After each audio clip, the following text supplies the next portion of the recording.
పడుకోకుండా చూసుకో. ఓకేనా?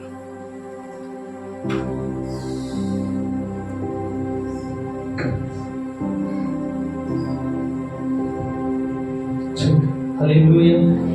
అందరితో ఒకసారి హల్లెలూయా. మంచిది. ఈ సమయంలో మరి ఈ ప్రాంతంలో నిలబడిన దేవుని పిల్లలైన మీ అందరికి కూడా ఈస్టర్ శుభాకాంక్షలు. ఆమేన్. హల్లెలూయా. దేవుడు ఈ దినమున నిత్యముగా నేను నమ్ముతున్నా మునుపెన్నడూ కూడా మీరు విననటువంటి ఒక గొప్ప వర్తమానం ఈ రాత్రి కాలములో మీరు అందరూ కూడా విందురుగాక. ఆమేన్. ఒక క్రొత్తగా తెలుసుకోవాలి దేవునిని. ఎప్పుడు కూడా చూడండి, ఏ రోజు కూడా మనము నిన్నటి ఆహారం తినడానికి ఇష్టపడనే పడము. ప్రతి దినము కూడా మనం ఏమి కోరుకుంటామంటే ఒక నూతనమైన ఆహారము కోరుకుంటాము, ఒక నూతనమైన వస్త్రమును కూడా కోరుకుంటాము. వ్యక్తిగతముగా ఒక మనిషి జీవితంలోనే ఇంత భయంకరంగా కోరుకుంటే ఆ పరము నుండి ఈ భూమి మీదకి వచ్చిన దేవునిని మనము ప్రతి దినము కూడా ఎలా తెలుసుకోవాలంటే ఆయన సన్నిధిలో. అందుకని ఆయన అన్నాడు ఒక చోట, అనుదినము కూడా ఆయనలో ఏముందంట, వాత్సల్యత పుట్టుచున్నది. అనుదినము కూడా అది వాత్సల్యతగా మార్చబడుతుంది. ప్రతి దినము కూడా ఎంత కాలము దేవునిని ఎంత కాలం నువ్వు కూర్చొని వెతకాలనుకుంటే ఆయన ఏమిటంటే ప్రతిరోజు కూడా నీకు కొత్తగానే కనపడతాడైనా. హల్లెలూయా. ఎలా కనపడతాడైనా? కొత్తగా కనపడతాడైనా. ఏ రోజు పాతగా అయిపోయినట్టు కనపడు. మన ఇంట్లో ఏదో 4 రోజులు ఉన్న వాళ్ళతో మనం చూస్తాం అనుకోండి, ఏమనుకుంటాము, ఈ పాత్రలు మనోడేలే వస్తాలే పోతాలే అనుకుంటాం. కానీ దేవుడు అలా ఉన్నాడంట. ఆయన ఎప్పుడు కూడా నిరంతరము కూడా కొత్తగా ఉంటాడంట. కొత్తగా ఆయన కనపరుచుకోవడానికి ఇష్టము కలిగిన దేవుడు అంట. అయితే ఎన్నో కాలముల నుంచి మీరు ఈ యొక్క ఈస్టర్ దినమున అనేకమైన మాటలు వింటూ వస్తూ ఉండుంటారు. అయితే ఈ రాత్రికాల సమయంలో ప్రభు నా హృదయంలో వచ్చిన కొన్ని మాటలు మీకు తెలియపరచడానికి నేను ఎంతగానో ఇష్టం కలిగి ఉన్నా. ఒక మనిషిని యొక్క జీవితంలో ఈస్టర్ అనేది ఏమిటి? ఈస్టర్ దినమున ఒక మనిషిని జీవితం మనం చూసుకునేటప్పుడు ఎలా చూసుకోవాలో తెలుసుకోవాలి. ఒక మనిషిని జీవితం మనం ఆలోచన చేస్తే వ్యక్తిగతంగా తాను బాహ్యముగా జీవిస్తున్న జీవితము ఎప్పుడైతే ఆ వ్యక్తి చూసుకుంటాడో పండగ అయినా పండగ అవ్వకపోయినా ఆ వ్యక్తి జీవితం అలాగే ఉంటది. ఎందుకని ఒక మనిషిని జీవితంలో వ్యక్తిగత జీవితమును మార్చబడటానికి ఇలా దేవుడు ఏం చేస్తాడంటే ఏటా కూడా ఆయన యొక్క పండుగ దినముగా మనం మార్చుకోవడం వల్ల తెలుసుకోవడం వల్ల ఏమవుతుందంటే మనం ఒక నూతనముగా మార్చబడడానికి అవకాశం ఉన్నదంట. హల్లెలూయా. ఎప్పుడైతే వ్యక్తిగత జీవితంలో మనం చూస్తూ ఉంటామో మన జీవితం పాతగానే ఉంటుంది. ఎప్పుడైతే మనం క్రీస్తులో నుంచి ఎప్పుడైతే మన కొరకు ఈ భూమి మీదకి వచ్చి కలువరి శిలువలో యేసు క్రీస్తు ప్రభువారు ఆయన శరీరం రూపంగా ఈ భూమి మీదకి వచ్చి సమస్తమైన మనుషులందరి కొరకు కూడా చనిపోయి తిరిగి లేపబడిన తర్వాత ఎప్పుడైతే ఆయనలో నుంచి ఒక మనిషిని జీవితం ఎప్పుడైతే ఆ మనిషి చూసుకుంటాడో అప్పుడు ఏమవుతుందంటే ఆ మనిషి జీవితం చాలా కొత్తగా ఉంటుందంట. హల్లెలూయా. ఈ రాత్రి కాలములో కొన్ని విషయాలు తెలుసుకుందాం, కొన్ని కొత్తగా తెలుసుకుందాం ఈ రాత్రి కాలములో. చూడండి, ఎబ్రీయులకు రాసిన పత్రిక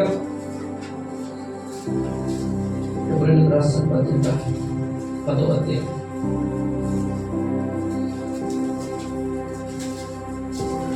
నేను చదువుతాను, చూడండి 12వ వచనం కానుంచి.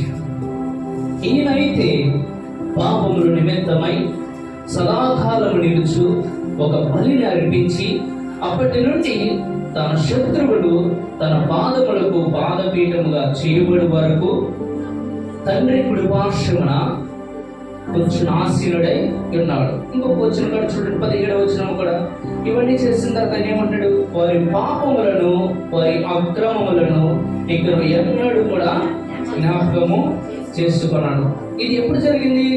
ఆయన కలువరి శిలువలో తన ప్రాణం విడిచిన వెంటనే జరిగిన కార్యం ఇది. అయితే దేనికోసం ఆయన చనిపోయాడంట? పాపముల నుంచి మనుషుడిని విడిపించడానికి. అవునా కదా? దేనికోసం అంట? పాపముల నుంచి మనుషుడిని విడిపించడానికి. చూడండి, మొక్క ఎలా గుర్తించబడతాం? వేరు మంచిదైతే మొక్క కూడా మంచిది అవుతుంది. ఒక బలహీనతకు ఒక వేరు ఉంటది, ఉండదా? ప్రతి బలహీనత కూడా ఒక వేరు ఉంటుంది. ప్రతి ఒక్క బలము కూడా ఒక వేరు అనేది ఉంటుంది. ఇప్పుడు ఈ పాపములన్నింటిలో నుంచి విడిపించడానికి యేసుక్రీస్తు ప్రభువారు వచ్చారు, చనిపోయారు, తిరిగి లేపబడ్డారు. మంచిదే. అయితే వేరు ఏంటి? అసలుకి పాపం అనేది ఎక్కడ ఆయన ఎంతగా మనల్ని క్షమించి ఉన్నాడు.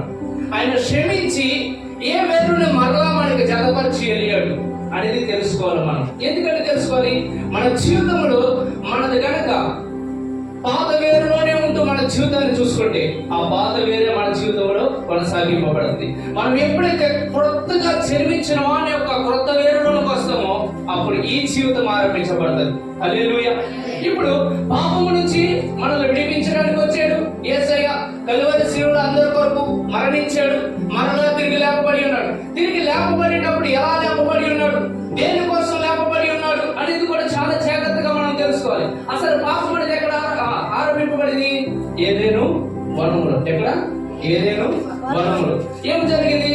ఆదామును అవ్వను సృష్టించి ఒక మంచి ఏదైనా వనమును ఆయన సృష్టించి, ఇదిగో ఇక్కడ ఉన్న ఫలములన్నింటిని కూడా నేను నిరభ్యంతరముగా తినవచ్చును అని మాట్లాడిన తర్వాత దేవుడు ఒక దినం నా అపవాది చేత మోసగింపబడి మరి ఆ యొక్క తినబడిన ఫలము తిన్న తర్వాత ఏమొచ్చింది? పాపం అనేది వచ్చింది. నిజం మనకు చెప్పాలంటే పాపం అనేది ఆ యొక్క ఫలము తినటం బట్టి వచ్చిందా, లేదంటే అపవాది మాట వినటం బట్టి వచ్చిందా?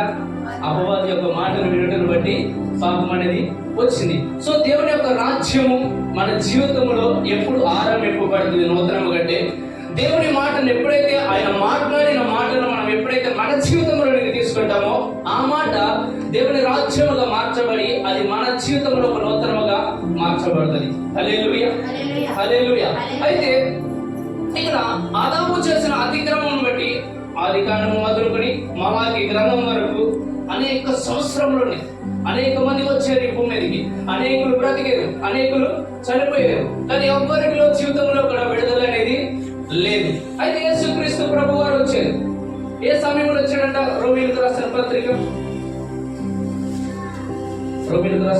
5వ అధ్యాయం 19వ వచనం. ఏలయనగా ఒక మనుషుని అవిధేయత వలన అనేకులు పాపులుగా ఎలాగూ చేయబడిరో. ఎవరు ఈ మనిషి? ఆదాము అనే ఒక మనిషి. ఈ మనిషి చేసిన పాపమును బట్టి మనుషులందరూ ఏ విధంగా మార్చబడ్డారంట? అవిధేయులుగా. ఎలాగా? అవిధేయులుగా. ఒకసారి చెప్తారా? ఎలాగంట? అవిధేయులుగా. అయితే యేసుక్రీస్తు ప్రభు వారి భూమి మీదకి వచ్చిన సమయానికి మనుషులందరూ కూడా అవిధేయులు ఉన్న సమయం వచ్చి ఇప్పుడు యేసుక్రీస్తు ప్రభు వారు ఏం చేస్తున్నారు? ఇప్పుడు చూడండి, ఒక మాట మీ అందరికి చెప్పబోయే సంగతులు అర్థం కావాలంటే తప్పనిసరిగా ఈ మాటలు తెలుసుకోవాలి. మీకు నేను వాక్యంలోనికి వెళ్ళాలి. నేను ముందు చెప్పబోయేది మీకు అర్థం అవ్వాలంటే ఇవన్నీ కూడా చాలా అవసరం. వెలుగుకి వ్యతిరేకమైన పదం ఏంటి? చీకటి. అవునా కదా? ఆరోగ్యానికి వ్యతిరేకమైన పదం ఏంటి? అనారోగ్యం. అవునా కదా? మంచికి వ్యతిరేకమైన పదం ఏంటి? చెడు. ఇప్పుడు పాపమునికి వ్యతిరేకమైన పదం ఏంటి? నీతి. ఏంటిది? నీతి, పరిశుద్ధత. అవునా కదా? నీతి, పరిశుద్ధత అనేది ఏంటి?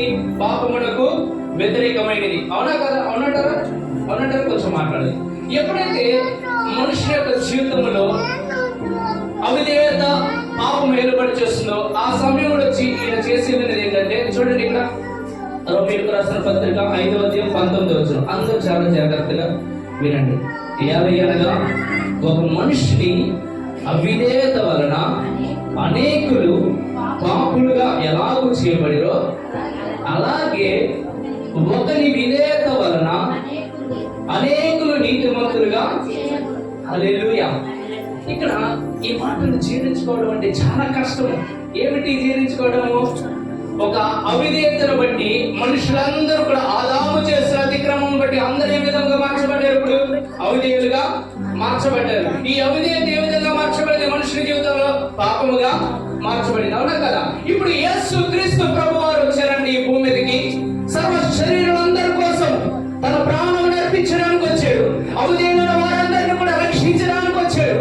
పాపములో పడిన వారందరినీ విడిపించడానికి వచ్చాడు. ఈ పాపములో ఉన్న వారందరినీ కూడా మరలా ఇప్పుడు ఆయన ఏ విధంగా మార్చాలి? ఇప్పుడు నీతిమంతులుగా మార్చాలి. అవునా కదా? ఇప్పుడు పాపములకు వ్యతిరేకమైన పదం ఏంటి? నీతి. అవునా కదా? ఇప్పుడు ఆయన వచ్చి వెళ్ళిన తర్వాత కూడా మరలా అదే పాపముల మనిషి ఉన్నాడు అనుకోండి, ఆయన చేసిన శిలువ త్యాగం మనకి ఏమైనా ఉపయోగం ఉందా? లేనే లేదు. అయితే యేసుక్రీస్తు ప్రభు వారు ఆయన అవిధేయతలన్నింటి నుంచి కూడా మనల్ని విడిపించడానికి ఆయన విధేయుడై ఈ భూమి మీదకి వచ్చి మనలందరినీ కూడా ఆయన విధేయతను బట్టి మనల్ని ఏ విధంగా మార్చాడంటే ఇది ఎవరు చేసింది? మనుషుడు చేసిందా? కానీ కాదు.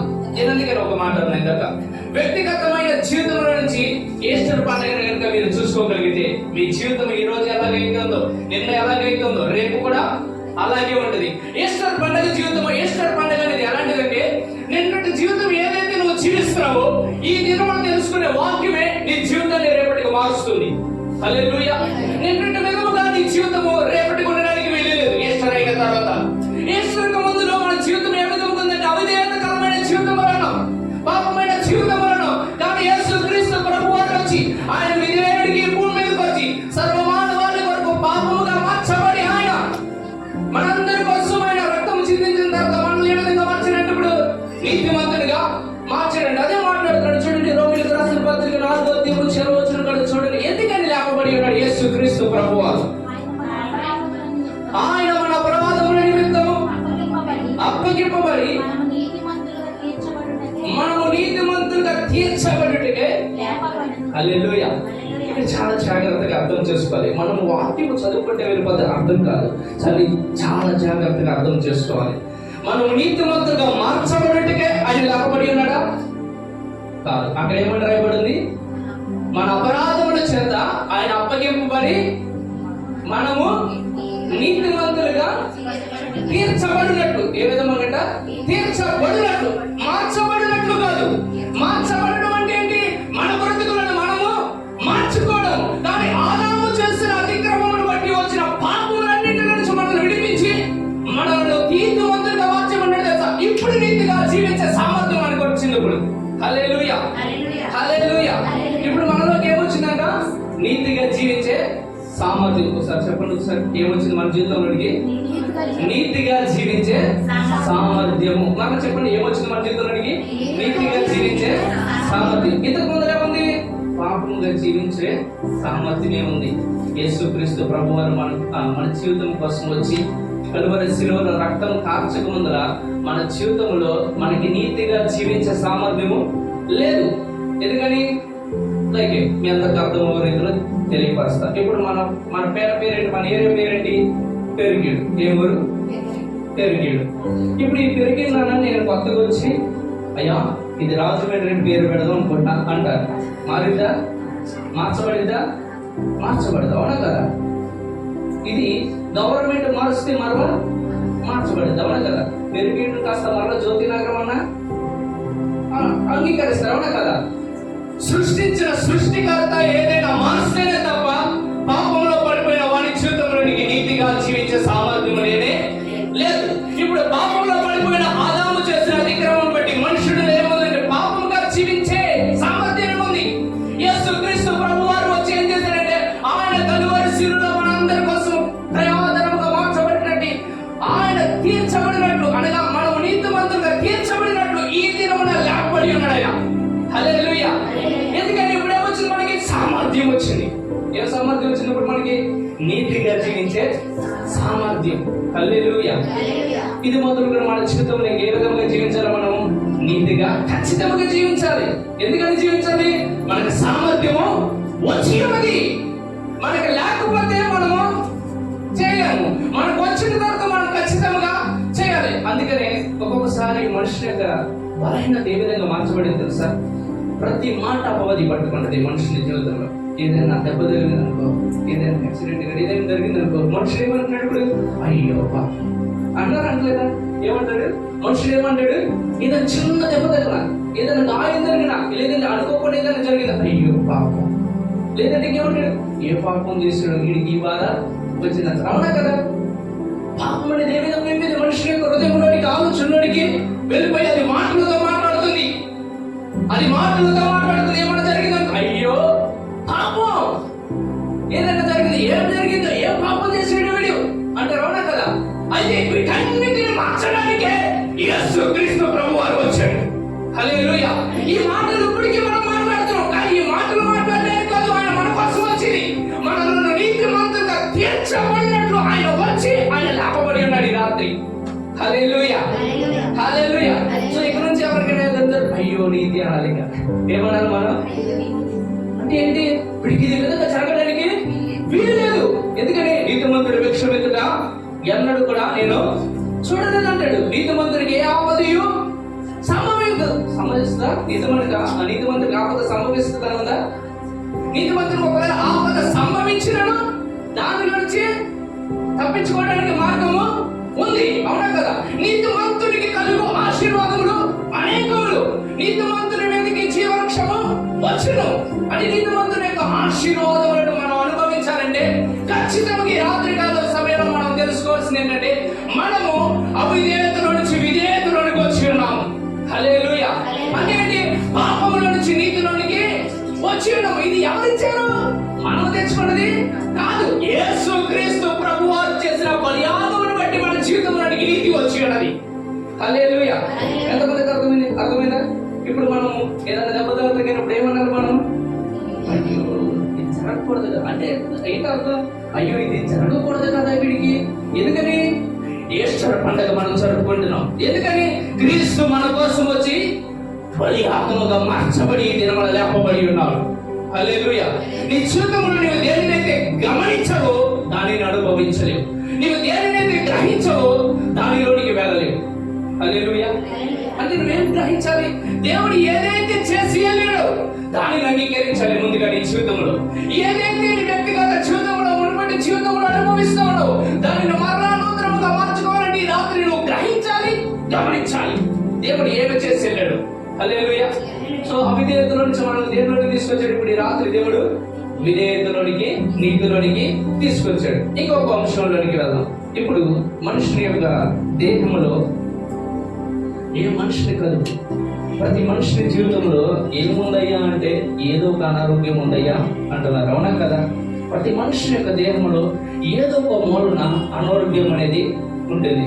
అయితే ఈ యేసు క్రీస్తు ప్రభువారు నీ కొరకు కలువరి శిలువలో ఆయన ప్రయోజనంగా మార్చబడిన బట్టి మరలా మనం ఏం చేయడానికి ఆయన మార్చబడి ఉన్నాడు. ఎందుకని లేపబడి ఉన్నాడు కూడా తెలుసుకోవాలి మనం. పేతురు రాసిన పత్రిక, మొదటి పేతురు రాసిన పత్రిక 1వ అధ్యాయము 4వ వచనం.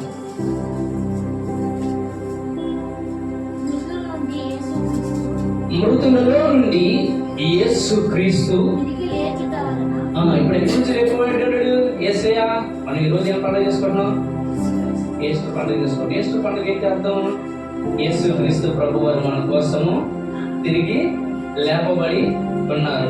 ముందుగా లేపబడి ఉన్న దాని సంగతులు ఏం తెలుసుకున్నాము? ఆయన లేపబడింది ఎందుకంటే మనలను నీతిమంతులుగా తీర్చబడుటకు ఆయన లేపబడి ఉన్నాడు. ఇప్పుడు ఇంకొకటి జరుగుతుందంట. మృతులలో నుండి యేసు క్రీస్తు లేచుట వలన జీవముతో కూడిన నిరీక్షణ మనకు కలుగునట్లు, అనగా అక్షయమైనది నిర్మలమైనది వాడబారనిది స్వాస్థ్యము మనకు కలుగునట్లు తన విశేష హల్లెలూయా. ఏం చేశాడు? ఇప్పుడు మరలా మనలను జన్మింప చేశాడు. ఆది యందు మనుషుడు జన్మింపబడి అన్నాడు. జన్మించిన తర్వాత పాపం చేసిన తర్వాత మనుషుని జీవితంలోనికి రోగం వచ్చింది, కష్టం వచ్చింది, అనారోగ్యం వచ్చింది, జీవమే కరువైపోయింది. ఇక జీవము మనుషునికి లేదు. నిత్యముగా ఈ పండు దినమందు ఈ పండు దినమందు ఏమవుతావు? చచ్చదు అన్నాడు కదా. ఏమొచ్చింది? దగ్గర మనుషుని జీవితంలోనికి శాపము వచ్చింది, అనారోగ్యం అనేది ఎంటర్ అయిపోయింది. అవునా కదా? అయితే యేసు క్రీస్తు ప్రభువారు మృతుల్లో నుండి తిరిగి లేచుట వలన ఏమొస్తుందంట? జీవం వస్తుందంట. ఏమొస్తుందంట? జీవము. ఆ జీవం ఎలా వచ్చిందంట? యేసు క్రీస్తు ప్రభువారు తిరిగి లేపబడుతున్న బట్టి మరలా మనం ఏమై ఉన్నాం తెలుసా? ఈ దినమందు మరలా జన్మించి ఉన్నాం. హల్లెలూయా. ఈ కాలంలో మనం చూస్తే తల్లి గర్భం నుంచి పుట్టిన వారు కూడా ఏదో ఒక అనారోగ్యం కనపడుతుంది పుట్టుడు. అవునా కదా? కానీ నిజమునకు దేవుడు ఒకవేళ ఆయన జన్మను అనుగ్రహించాడు అనుకున్న ఒక మనుషునికి, ఆయన జన్మ అనుగ్రహించాడు అనుకుని ఆ పిల్లవాడికి అనారోగ్యం ఉంటుందా? ఉండదా కదా? ఉండనే. ఎందుకని? ఆయనలో ఏముంది? జీవమే ఉంది కానీ మరణము లేదు, అనారోగ్యము లేదు. అవునా కదా? కష్టము, శాపము, నష్టము, ఇబ్బందులు ఏది ఇప్పుడు ఆయనలో లేదు. ఇప్పుడు ఆయనలో నుంచి కనుక జన్మించిన వాడికి ఏముంటది? జీవమే ఉంటుంది తప్ప మరణం అనేది ఉండదు. అవునంటారు కాదంటారా? మనకి రాత్రిక అవసరం. చాలా డీప్గా వెళ్తున్నాము, చాలా లోతైన మాటలు తెలుసుకున్నాం. ఎందుకో తెలుసా, నీవు తెలుసుకునే మాట, హృదయం దేనికైతే నింపబడుతుంది అదే నీ నోరు మాట్లాడుతుంది. మీ హృదయం దేవునితో వాక్యము కనుక నింపుకోకపోతే మీ జీవితంలో సీరియల్ ఏర్పాటు చేస్తాయి, అర్థమైన మాటలు ఏర్పాటు చేస్తాయి. మీ చుట్టుపక్కల చూడండి, దేవుని మాట ఎంత శక్తి కలదో తెలుసా. ఒక వ్యక్తి ఎవడైనా ఏనాడు పోతారా బాగున్నావు, పోతే బాగుండరా అన్నాడు అనుకోండి, లేదంటే నువ్వు యాక్సిడెంట్ బాగుండుగా అన్నాడు అనుకోండి, ఏమొస్తుంది? బండి మీద వెళ్ళినా ఎక్కడికి వెళ్ళినా అమ్మో వీడు క్షమించాడు బాబు, ఎన్నో అసలుకి మంచిది కాదు, ఏదైనా అయిపోద్దేమో అని ఆలోచిస్తారు లేదా? మనిషిని మాట, మనిషిని మాటే అంత భయంకరంగా మనిషిని ఏం చేస్తుంది, భయపడుతుంది, అవునా కదా? కానీ దేవుని మాట ఏమంటుంది, ఇదిగో నేను తిరిగి వచ్చి మీ కొరకు తిరిగి లేచుటను బట్టి, ఈ దినమున మీ కొరకు చనిపోయి తిరిగి లేచుటను బట్టి మీరు జీవము కలిగిన వారై ఉండినట్లు మరలా మిమ్మల్ని నేను ఏం చేసుకున్నాను తెలుసా, మీకు జన్మను గ్రహిస్తున్నాను. హల్లెలూయా. అంటే ఏంటి, ఇప్పుడు మనకు అనారోగ్యం విషయమైన ఆలోచన ఉండడానికి వీలు లేదు, జీవముని గురించిన ఆలోచన ఉండాలి. ఎప్పుడైతే నీ జీవితంలో జీవమును వెతకవో నీ జీవితంలో మరణం ఏర్పాటు చేస్తుంది. హల్లెలూయా. అవునా కదా? మనిషి ఏదైతే విత్తనో అదే పంట, అవునా కదా? నీ జీవితంలో జీవముల గురించిన ఆలోచన లేకపోతే నీ జీవితంలో అనారోగ్యం ఏర్పాటు చేస్తుంది. యేసుక్రీస్తు ప్రభువారు కలువరి శిలువలో నీ కొరకు వచ్చి చేసి వెళ్ళిన ఏదైతే చేసి వెళ్ళాడో దాన్ని నువ్వు గమనించలేదంటే అది నీ జీవితంలో ఏర్పాటు చేయదు. ఇక్కడ చూడండి, ఇప్పుడు ఏమైందంటే మనము జీవము కలిగిన వారిని మరలా మనము జన్మించి ఉన్నామంట. మరలా చూడండి, రోమిలకు రాసిన పత్రిక ఒక మంచి మాట చూపించి నేను ముందుకు వెళ్ళడానికి ప్రయత్నం చేస్తాను. 5వ అధ్యాయము 17 వచనం, ఎవరైనా గట్టిగా చదవండి. 17 వచనం, 5వ అధ్యాయం 17 వచనం. మరణము ఒకడి అపరాధములున వచ్చినదై ఆ ఒకడి ద్వారానే ఏలిని ఎడల కృపాబాహుల్యమును నీతి దానమును పొందువారు జీవము గలవారై మరి నిశ్చయముగా యేసుక్రీస్తును ఒకడి ద్వారానే. అబ్బా హల్లెలూయా. నాకు ఒక అలవాటు ఉంది, నేను కాలక్షేపణకి ఏదైనా మాట్లాడచ్చు, కానీ మాట్లాడటం నాకు ఇష్టం ఉండదు. దేవుని మాట ఏదైతే చెప్తుందో అదే మనకి చాలు. నేను ఇప్పుడు నా సొంత మాట చెప్తున్నాను, దేవుని వాక్యమా, దేవుని మాటలు. ఇప్పుడు ఇందాక ఒక మాట చదువుకున్నాను పేతురు రాసిన పత్రికలో, మనం మరలా జీవము కలిగిన వారమై ఆయనలో మరలా జన్మించి ఉన్నాము. ఇప్పుడు ఆదాము చేసిన అతిక్రమం బట్టి ఏమొచ్చింది భూమి మీదకి? పాపం వచ్చింది. పాపంలో వచ్చి జీతము వచ్చింది, ఏర్పాటు చేస్తున్నా లేదా? స్టిల్ ఇప్పటికీ మరణం అనేది ఏర్పాటు చేస్తున్నా లేదా ప్రతి మనిషి జీవితంలో? ఈ రాత్రి పడుకుంటే తిరిగి లేకపోవడతామో లేదో తెలీదు, బయటికి వెళ్తే వస్తామో లేదో తెలీదు. ఎంత భయంకరంగా మనిషి యొక్క జీవితంలో మరణం అది ఏర్పాటు చేస్తుంది. అయితే ఇప్పుడు ఏమంటాడు ఇక్కడ, మరణము ఒకరి ద్వారా, ఒకరి అపరాధం వలన ఈ భూమి మీదకి వచ్చింది కదా. ఆదాము చేసిన అతిక్రమం బట్టి మరణం వచ్చింది కదా, పాపం వలన. అయితే యేసుక్రీస్తుని బట్టి ఏమొచ్చిందంటే ఇక్కడ చూడండి, నీతి దానమును పొందువారు జీవము గలవారే మరి నిశ్చయముగా యేసుక్రీస్తును ఒకరి ద్వారానే ఏం చేయాలంటే జీవము కలిగించేద్దాం, మనము ఏలుబడి చేయాలంట. లోకంలో ఏదైతే జరుగుతుందో అది క్రైస్తవుని యొక్క చేతుల్లో జరగడానికి వీలు లేదు. క్రైస్తవుని జీవితంలో యేసుక్రీస్తు ప్రభు వారి భూమి మీదకి వచ్చి సర్వ శరీరుల కొరకు రక్తం కాచి వెళ్ళిన తర్వాత ఏమొచ్చింది? మనుషుని జీవితంలోనికి జీవము వచ్చినది. లోకమంతా చూడగా మరణం ఏర్పాటు చేస్తే క్రైస్తవుని యొక్క జీవితంలో జీవం ఏర్పాటు చేయాలి. హల్లెలూయా. అవునా కదా? అంతే కదా. దేవుని నమ్ముకోవడం ఏంటి? లోకంలో జరిగినదంతా కూడా మన జీవితంలో కూడా జరుగుతుంది అనుకోండి, ఏం ఉపయోగం? అవునా కదా? అవునంటారా కదంటారా? ఇప్పుడు మంచి పరిపాలన చేసే వాళ్ళకి మనం కొట్టేస్తాం కదా, లేకపోతే ఎవరన్నా ఆలోచిస్తున్నాం. అవునా కదా? ఇంత గొప్ప దేవుడిని, ప్రేమ కలిగిన దేవుడిని, కృప కలిగిన దేవుడిని, భయంకరమైన గొప్ప దేవుడిని ఆరాధిస్తున్న నీ జీవితంలో నువ్వు ఖచ్చితంగా తెలుసుకోవాల్సింది ఏంటంటే, ఆయన యందు ఉన్న వానికి లోకంలో జరుగుతున్నది ఆయనలో ఉన్న వాని జీవితంలో జరగడానికి వీలు లేదు. అందుకనే ఐగుప్తు దేశంలో ఇశ్రాయేలు జరగకుండా ఉండగా ఫరో దేశం ఎదురు పరువులందరికీ కూడా, పరువు కుటుంబాలందరికీ కూడా నాశనం వచ్చిందంట. కానీ ఇశ్రాయేలుకి వచ్చిందా నాశనము? లేనే లేదు. రోగం ఎవరికి వచ్చింది? ఐగుప్తులకు వచ్చింది, ఇశ్రాయేలుకి రాలేదు. అవునా కదా? ఎంత గొప్పగా మార్పు జరిగింది. అవునా కదా? ఈ యేసుక్రీస్తుని నమ్ముకున్నందుకు నీ జీవితంలో కూడా ఏం చేయడానికి ఆయన వచ్చి చనిపోయి తిరిగి లేకపోయాడంటే నీ జీవితం ఇక ముగించిపోతుంది అనుకుంటున్నావా? నీ జీవితం ఇక గతించిపోయింది అనుకుంటున్నావా? అయితే యేసుక్రీస్తు ప్రభువారు నీ కొరకు ఈ దినమున వచ్చి తిరిగి లేపబడిన బట్టి నీలో జీవం అనుగ్రహింపబడి ఉన్నది. హల్లెలూయా. ఎంతమందికి అర్థమైందా? మనలో ఏముంది? ఇప్పుడు జీవం ఉంది. ఎందుకంటే మనం మరలా జన్మింపబడి ఉన్నాము క్రీస్తులో. ఆయన లేపబడిన బట్టి మనము మరలా జన్మింపబడి ఉన్నప్పుడు మనలో ఏముంది? జీవం ఉంది. ఇప్పుడు ఈ జీవము నీ జీవితంలో అనారోగ్యము కంటే గొప్పదా కదా? అవునా కదా? ఇది ఎవరి జీవము? క్రీస్తు జీవము. నీకు అనుగ్రహింపబడిన నీతి ఎవరిది? క్రీస్తువిది. హల్లెలూయా. నీవు ఎప్పుడైతే క్రీస్తుని పోలి నడుచుకుంటావో, అంటే ఏంటి? క్రీస్తును ఏదైతే అనుగ్రహించడో అది నీవు ఎప్పుడైతే అనుభవించడానికి నీవు ఇష్టం కలుగుతావో అప్పుడు అవన్నీ కూడా నీ జీవితాల్లో పనిచేస్తాయి. హల్లెలూయా, హల్లెలూయా. ఇప్పుడు మూడో అంశానికి వెళ్ళిపోతాం. చివరిగా ముగించి వస్తాను. 5 నిమిషాల్లో ముగించి వస్తా, సమయం అయిపోయింది కాబట్టి. 2 విషయాలు తెలుసుకుందాం. క్రీస్తు లేపబడిన బట్టి ఒకటి, పాపము నుంచి విడుదల పొంది నీతిమంతులుగా తీర్చబడి ఉన్నాము. ఇంకొకటి ఏంటంట?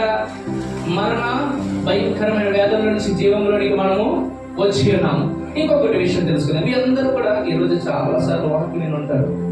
యేసుక్రీస్తు ప్రభు వారిని ఏ కారణం చేత సిలువేశారు? ఎవరికైనా తెలుసా? ఏ కారణం చేత యేసుక్రీస్తు ప్రభు వారిని సిలువేశారు? చూద్దాం ఒకసారి. యోహాను రాసిన పత్రిక, యోహాను సువార్త 20 అధ్యాయము 19వ అధ్యాయము 5వ వచనం నుండి ఎవరైనా చదివిస్తారు గట్టిగా? 19వ అధ్యాయము 5వ వచనం ఫ్రెండ్స్. ఆ ముళ్ళ కిరీటమును ధరించిన వాడై యేసు వెలుపలికి రాగా పిలాతు ఇదిగో ఈ మనుషుడు చెప్పాను ప్రధాన యాజకులను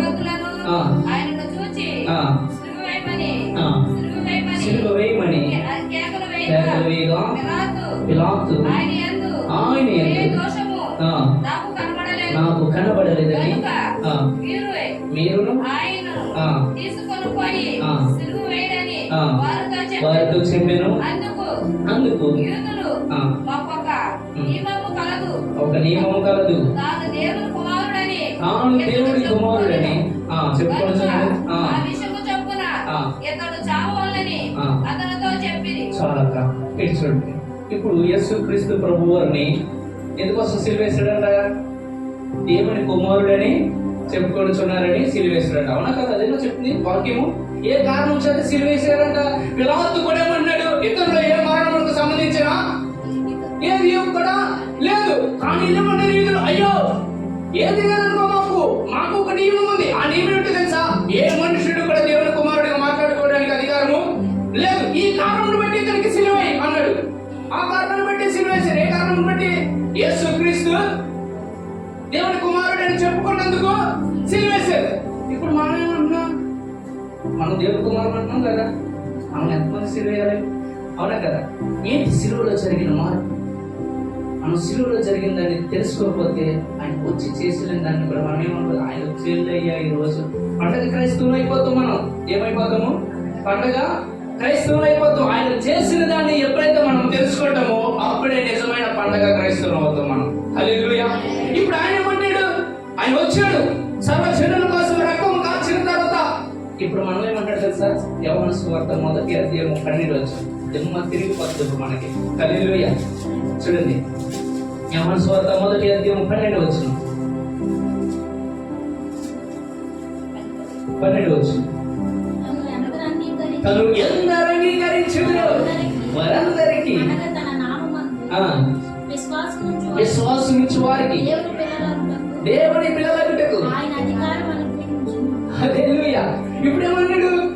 ఆయన ఎందుకు సిలువేశారంట? దేవుని కుమారుడని చెప్పుకున్నది. ఆయన అన్నాడు, ఇప్పుడు ఎవరైతే నా నామమును అంగీకరిస్తారో, నా నామమును అంగీకరిస్తారో మీరందరూ ఏమవుతారు తెలుసు? ఇప్పుడు దేవునికి పిల్లలవుతున్నారు. అంటే ఇప్పుడు మనం ఎవరు పిల్లలు? ఇప్పుడు ఎవరు పిల్లలు కదా. కానీ పాత నిబంధన గ్రంథంలో ఏ మనుషుడు కూడా దేవుని కుమారుడిగా చెప్పుకోవడానికి అధికారం లేదంట. ఇంకా రోజుకి వెళ్తున్నట్టు సమయం లేదు కాబట్టి నేను చాలా కంట్రోల్ చేస్తున్నాను సువార్త చెప్పడానికి. లోక సువార్త 3వ అధ్యాయం మాట్లాడి మీ అంత అర్థం చెప్పేస్తాను. లోక సువార్త 3వ అధ్యాయం చివరి వచనంలో రాయబడి ఉన్నది. ఆదియందు ఆదామును సృష్టించిన దినమున ఆదాము దేవుని కుమారుడిగా పిలువబడ్డాడంట. అవునా కదా? దేవుని కుమారుడిగా పిలువబడ్డాడంట. కానీ ఆదాము చేసిన అతిక్రమం బట్టి మనుషులందరూ కూడా కౌడియలుగా మార్చబడి దాసులుగా మార్చబడి ఉన్నారు. మార్చబడిన వాడిని కొరకు ఈ భూమి మీదకి వచ్చి కలువరి శిలువలో యేసుక్రీస్తు ప్రభువారు రక్తం చిందించిన తర్వాత ఏమన్నా తెలుసా? మీరందరూ ఇప్పుడు దేవుని పిల్లలకు అధికారము అనుగ్రహింపబడింది. కాబట్టి మీరు దేవుని కుమారులైతే ఆ పక్షమందు దేవునికి వారసులై ఉన్నారు కనుక నీవు కుమారుడివే కనుక ఇక మీద నీవు దాసుడు కాదు. నీవు ఇక మీద ఎవరు తెలుసా? దేవుని వారసుడవే. హల్లెలూయా. ఎవరు వారసుడు? ఇప్పుడు దేవుని వారసుడు అంటే ఏంటి అర్థం? ఏంటి అసలు అర్థం? దేవుని వారసుడు లైక్ అంతకు అర్థం ఏదో తెలుసా? నాకు 100 కోట్లు ఉన్నాయి అనుకో, లాగా మా నాన్నగారికి ఎన్ని 100 కోట్లు, ఎన్ని కోట్లు? 100 కోట్లు మా నాన్నగారు కొని అనుకోండి, నన్ను ఎవరైనా టచ్ చేస్తారా? నన్ను ఎవరైనా టచ్ చేయగలుగుతారా? లేదంటే మా నాన్నగారికి అసలు అనారోగ్యం అనేది లేదు, ఆయనలో జీవం ఉంది, ఆ జీవమే నాకు వచ్చింది, నాకు అనారోగ్యం టచ్ చేద్దా? లేదే. ఎందుకని? ఇది వారసత్వం. మనం హాస్పిటల్కి వెళ్ళామనుకోండి, ఏదైనా షుగర్ కానీ ఏదైనా బీపీ వచ్చింది అనుకోండి, వెళ్ళదని ఎవడున్నారు? మీ తాత వాళ్ళకుందా, మీ నాన్న వాళ్ళకుందా, మీ అమ్మ వాళ్ళకుందా అని అడుగుతున్నారు లేదా? ఎందుకని అడుగుతున్నారు? వారసత్వం. ఏ వారసత్వం? వారసత్వం. అవునా కదా? వారసత్వం నీ జీవితంలో ఏం తీసుకొస్తుంది? ఏం చూపిస్తుంది? అనారోగ్యాన్ని చూపిస్తుంది, వ్యాధిని చూపిస్తుంది, బలహీనతను చూపిస్తుంది. కానీ యేసుక్రీస్తు ప్రభువారి యొక్క వారసుడిగా మార్చబడిన తర్వాత నీ జీవితంలో ఏం కనపడాలి? ఐశ్వర్యం కనపడాలి, ఆనందం కనపడాలి, ఆరోగ్యం కనపడాలి, స్వస్థత కనపడాలి. అవునంటారు కదా? ఎందుకని? ఏది అవరకులు దేవుని ఆయన అయ్యే ఉన్నాయి. అనారోగ్యం అయిందా? లేమి అయిందా? దరిద్రత అయిందా?